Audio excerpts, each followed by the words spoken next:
తొర్రూరు మండలం మడిపల్లి గ్రామ పంచాయతీ కిషోర్ రెడ్డి బలపరిచిన అభ్యర్థి నలుగురి రామలింగం ఉంగరం గుర్తుతో ప్రజల్లోకి వెళ్తున్నారు. రామలింగం గారు ప్రజల్లోకి వెళ్తున్నారు. ఏమంటున్నారు ప్రజలు? మంచి విశేష స్పందన ఉన్నది. అడుగడుగున మా గురువు గారు నన్ను బలపరిచిన రామసాయం కిషోర్ రెడ్డి గారికి ఊరుకు చేయనంటూ సేవ అంటూ లేదు. ఆ సేవా కార్యక్రమాలని నా బలం, నా ప్రజలే నా బలం. దానికోసమే నేను వెన్నంటి ఉంటా, ప్రజల కష్ట సుఖాలను ఉంటా అని ఊర్లో ఉండి స్థానికంగా ఉంటాడు. ఆపదలో సంపదలో కూడా ఆదుకోవడానికి సిద్ధంగా ఉంటాడు. అర్ధరాత్రి ఆపద వచ్చినా కూడా అన్న వస్తారనే ప్రజల యొక్క దమనం నా ఎస్సీ కమ్యూనిటీ దళితులు నన్ను బలపరిచారు. ఈరోజు నా జనరల్ సీట్ మీద కూడా రెడ్డి సోదరులు కూడా త్యాగం చేసి ఓ బీసీ బిడ్డగా, ఓ చాకలి బిడ్డగా నువ్వు ఉండు, ప్రజలలో ఉన్నావు, ప్రజలలో తిరుగుతున్నావు, కష్ట సుఖాలు చూసుకుంటున్నావు, మంచి చెడులు చూసుకుంటున్నావు, నువ్వే దీనికి సూటబుల్ క్యాండిడేట్ అని రెడ్డి సోదరులు కానీ మా దళితులు జనరల్ అయినా కూడా నీకే అవకాశం ఇస్తాం, నువ్వు పక్కా నిలబడాలని చెప్పి మా గురువు గారి సూచన ప్రకారం ముందుకు రావడం జరిగింది. మా కిషోర్ రెడ్డి గారు మా గురువుగారు అయిన మా గ్రామానికి చేసినవి చెప్పుకుంటూ పోవాలంటే చాలా పెద్ద స్టోరీ ఉన్నది. ఒక పుస్తకం అవుతుంది. ఇప్పుడు ఒక గంట సేపు నా ప్రచారం కూడా ఆటంకం అవుతుంది. కాకపోతే అన్నిగా భావించాలి. మా అబ్బా నుంచి మీరు వచ్చారు కాబట్టి మీకు అవకాశం ఇచ్చిన ఏం లేదండి. ఫస్ట్ 2 ఎకరాల భూమి కొనుగోలు చేసి దళిత బిడ్డలకు 40 డబల్ బెడ్రూమ్ ఇల్లు 5 పైసల రూపాయలు లేకుండా గృహప్రవేశం చేసి తాళం చేయాలి వాళ్ళకి అప్పచెప్పడం జరిగింది. 1 ఎకరం భూమి కొని సబ్ స్టేషన్ కట్టడం జరిగింది. అదే కంటాయపాలెం కానీ నెల్లికుదురుని కానీ కరెంటు సప్లై చేస్తుండే మా రైతులకు రాత్రిపూట పోయి స్టార్టర్లతో పాము కాటుకు, తేలికాటుకు, కరెంటు షాకులకు గురి కాకుండా ఉండడం కోసం మా రెడ్డి గారు కూడా రైతు సోదరుడే. 30-40 ఎకరాల ఆసామే కాబట్టి రైతుల కష్టాలు గుర్తించుకొని సబ్ స్టేషన్ కూడా పెట్టడం జరిగింది. అలాగే కొత్త గ్రామ పంచాయతీ, పాత గ్రామ పంచాయతీ ఎప్పుడో పురాతన గ్రామ పంచాయతీ ఉంది, ఇది కరెక్ట్గా అని చెప్పి గ్రామ పంచాయతీ కూడా కట్టేయడం జరిగింది. పల్లె దాకా కూడా కట్టేయడం జరిగింది. ఇప్పుడు 100 సంవత్సరాల చరిత్ర నాకు దగ్గర 46-47 సంవత్సరాలు ఉన్నాయి. మా నాన్నకు 80-90 ఉన్నాయి. మా నాన్నగారు చనిపోయారు. మా నాన్నవారు వయసున్న వాళ్ళని కూడా అడిగినా ఈ ఊర్లో బొడ్రాయి అంటారు తెలియదండి. బొడ్రాయిని ఇక్కడ ఎవ్వరు కూడా చూలే. అటువంటి చరిత్ర గల బొడ్రాయిని కూడా ₹1 లేకుండా 30 లక్షల రూపాయలు ఖర్చు పెట్టి బొడ్రాయడం జరిగింది. అలాగనే ఇప్పుడు మనం చూస్తున్నాం, అంబేద్కర్ సాక్షిగా కనివిని విధంగా ఉమ్మడి వరంగల్ జిల్లా కూడా ఇలాంటి విగ్రహం లేదు. దళితుల్లో ఒక దేశ్ముఖ్ రెడ్డి సోదరుడు అయినటువంటి మా గురువు గారు నిత్యం దళితులతో ఎస్సీలతో వెన్నంటూ ఉండి వారి కోరిక మేరకు ₹1 కూడా అనుబంధ సంస్థలను కూడా చందా గిందా బొంద ఏమడకుండా సొంత ఖర్చులతోటి ఇది అంబేద్కర్ విగ్రహం కూడా వేయడం జరిగింది. అలాగే మన తెలంగాణ ఆడపడుచులకు బతుకమ్మ పండుగ చాలా ముఖ్యమైనది. దాన్ని కూడా దృష్టిలో ఉంచుకొని బతుకమ్మ విగ్రహం కూడా ఏర్పాటు చేయడం జరిగింది. మా దగ్గర చూసుకుంటా పోతే ప్రతి ఒక్క కులానికి ఏ కులం ఉంటుందో ఆ కుల దేవతలకు గుళ్ళు కట్టేయడం జరిగింది. ఈ రకంగా మనకు నిరుపేద కుటుంబాలకు ఎంతోమంది పెళ్లిళ్ళు చేసుకున్న పెళ్లిళ్ళు ఖర్చు పెట్టకుండా స్తోమత లేని కూడా చాలా ఆర్థిక సాయం చేసిండు. నాకు తెలిసి తక్కువ 200 కుటుంబాలకు పుస్తకమాటలు ఇచ్చిండా లేదా? అటువంటి సాయం కూడా పుస్తకమాటలు ఇచ్చిండు. చావు చనిపోయినా కానీ దాన సంస్కరణలో కూడా పాడలేపే పరిస్థితి లేకుండా దాన సంస్కరణ కూడా ముందుండి కూడా కండ కడుకు లెక్క కూడా సాయం చేయడం జరిగింది. చనిపోయిన కాడ కానీ పెళ్లిళ్ళ కాడ కానీ ఎక్కడ కూడా ఏది ఉన్నా కూడా వెన్నంటుండి ఆయన కుటుంబాన్ని, పిల్లలను, భార్యను పక్క పెట్టి మన పేల ఊరును పట్టుకొని ఊరు ప్రజల కోసం, ఊరి యొక్క కష్ట సుఖాలు చూసుకోవడం, మంచి చెల్లు చూసుకోవడం కోసం పాటుపడతాను. కాబట్టి వారి యొక్క రాజకీయ శిష్యుల లెక్క నాకు అవకాశం ఇచ్చారు.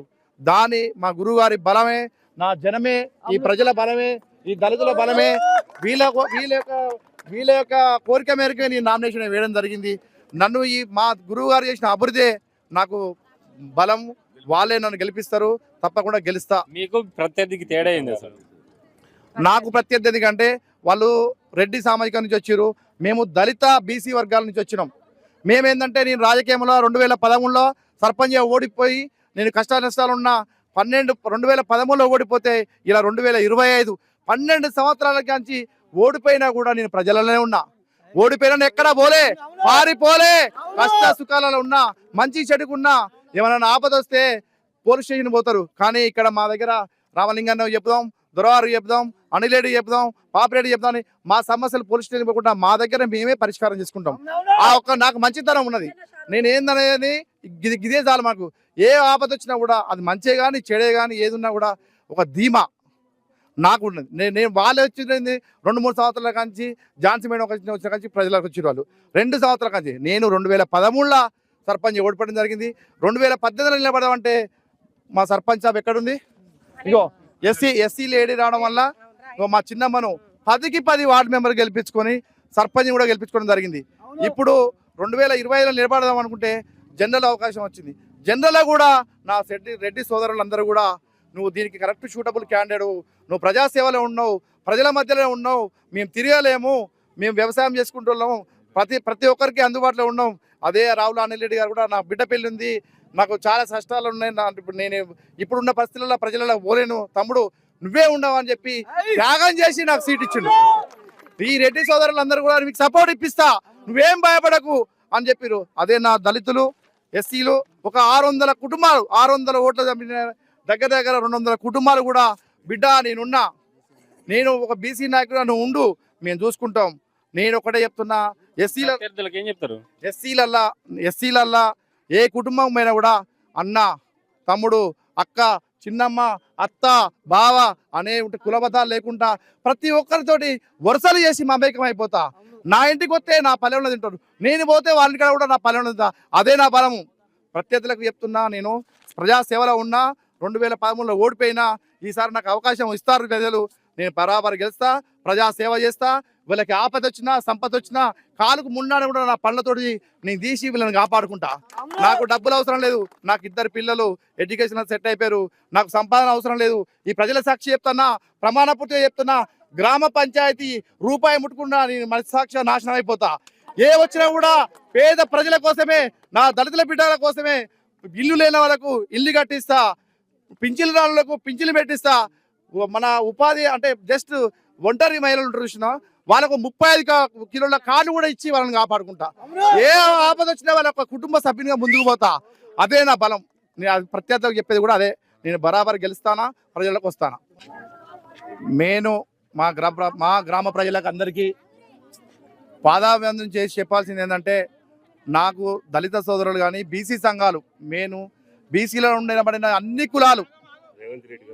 కులాలకు తెలంగాణ ప్రభుత్వం ఏర్పడిన తర్వాత మన కాంగ్రెస్ గవర్నమెంట్ వచ్చి రేవంత్ రెడ్డి ముఖ్యమంత్రి అయినాక 42% బీసీ వర్గాలకు ఇస్తానని చెప్పారు.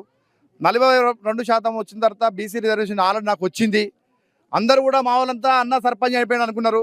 అన్నది కాలంలోనే అది మన రిజర్వేషన్లు కొంపముంచినాయి. కొంపముంచిన తర్వాత జనరల్ వచ్చింది. కానీ మన అదే రేవంత్ రెడ్డి గారు పార్టీ పరంగా 42% ఇస్తారన్నారు. ఆ సిద్ధాంత పరంగానే మా రెడ్డి గారు, మా గురువు అయిన రామసాయం కిషోర్ రెడ్డి గారు ఆ ప్రకారంగా నాకు 42% ప్రకారంగా నాకు ఇక్కడ బీసీ టికెట్ జనరల్లో కూడా బీసీ ఇవ్వడం జరిగిందని వారికి కూడా ధన్యవాదాలు చెప్తున్నా. ఇంకొకటి,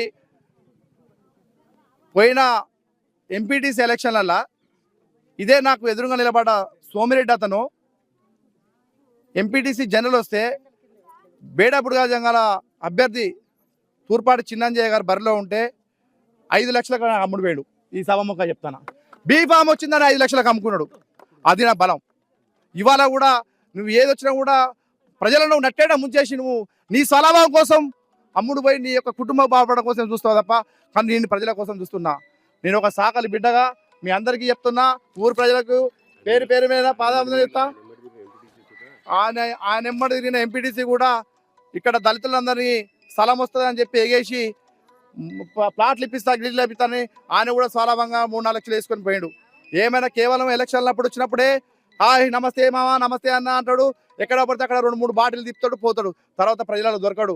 ప్రజల వెన్నంటుండేదే నేను, ప్రజల సమస్యలు పరిష్కరించేది నేను. ప్రజలు నన్ను గుర్తిస్తారు, నన్ను ఆశీర్వదిస్తారు, నన్ను దీవిస్తారు, నన్ను గెలిపిస్తారు అని చెప్పి సెలవు తీసుకుంటా.